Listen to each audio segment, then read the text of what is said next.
Kat Liapov. Gabi na pero wala pa rin siya dito sa bahay. Siguro nandun na naman iyon sa bahay ng kaibigan niya.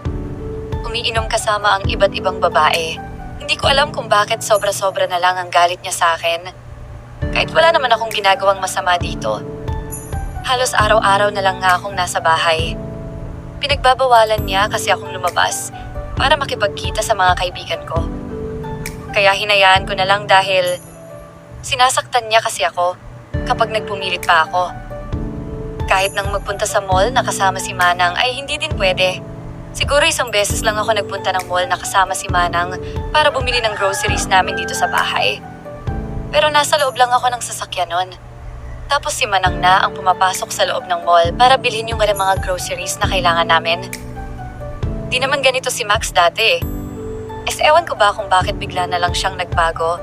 Pati na ang pakikitungo niya sa akin ay nagbago na rin. Yung tepong palagi na lang siya galit kapag nakikita niya itong pagmumukha ko. Ako naman hinayaan ko lang siya sa kahit anong gusto niyang gawin sa akin. Kahit pa nga araw-araw niya akong saktan ay okay lang. Kasi mahal ko siya. Kaya dapat magtiis ako dahil ayaw ko kasi na mawala siya sa buhay ko. Kaya kahit ibaba ko yung pride ko, okay lang. Nang biglang dumating si Manang kaya nahinto ako sa pag-iisip. End of Pov. Kainin mo na itong pagkain at sabaw na hinanda ko dahil baka ito'y lumamig pa. Umuulan pa naman ngayon at masama ang panahon. Sabi ni Manang habang nilalagay ang mga pagkain sa aking lamesa. Sige po Manang, ilagay niyo na lang dyan. Siya nga po pala hindi ba tumawag sa inyo si Max para sabihin kung anong oras siya uuwi? Tanong ko habang hinihigop itong mainit na sabaw. Hindi, pero hayaan mo sasabihin ko sa'yo kaagad kapag tumawag na siya. Sabi naman ni Manang nang nakangiti sa akin, okay na ang mga pasa mo sa katawan, Kath? Biglang tanong ni Manang na ikinalungkot ko naman. Si Manang kasi ang unang nakakakita sa akin. Kapag sinasaktan ako ni Max, nagagalit kasi ito kapag di ko ginawa kung ano ang gusto nito, lalo kapag lasing siya, tapos gusto niya na may mangyari sa amin.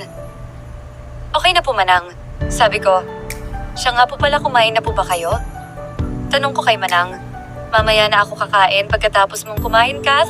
Sige, maiwan na muna kita dyan dahil ako'y may gagawin pa sa kusina. Sabi nito pagkatapos ay dumiretso na sa kusina. Is Kira here? Tanong ko sa dalawang kaibigan ko na sina Ziggy at Tristan.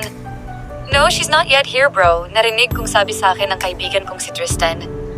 Maybe she's busy, right Ziggy? Sabi ulit ni Tristan. Or baka naman na traffic lang dugtong ulit nito. I miss her so